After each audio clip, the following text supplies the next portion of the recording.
In other news, the government is calling on Kenya's business council and associations to do more in scouting for new markets and encourage investments in countries like Egypt and countries across the continent.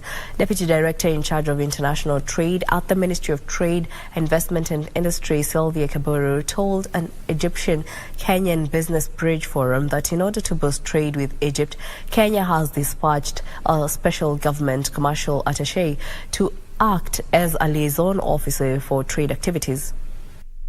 Statistics from the Ministry of Trade, Investment and Industry indicates that exports from Kenya to Egypt totaled 36.53 billion shillings in 2010, with both countries seeing the trade grow to 70 billion shillings in 2021.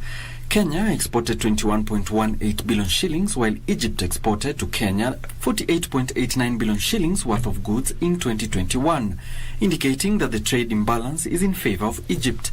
Kenya is now seeking to reduce this gap through invigorated business partnerships. The government of Kenya has formulated business-friendly policies to support the growth of the sector, and there is need for continued cooperation between the government and the private sector to realize the potential. Egypt has undertaken to reach a new $1 billion target in bilateral trade through renewed business ties with Kenya, adding that Kenyan businesses should tap available opportunities and explore new areas. I also urge my Kenyan sisters and brothers to engage with their Egyptian counterparts to explore the rich avenues for cooperation in these two industries, which represent a great deal of untapped potential in the Kenyan market. Kenyan businesses say that despite teething problems, they are willing to do more to grow bilateral relations with Egypt.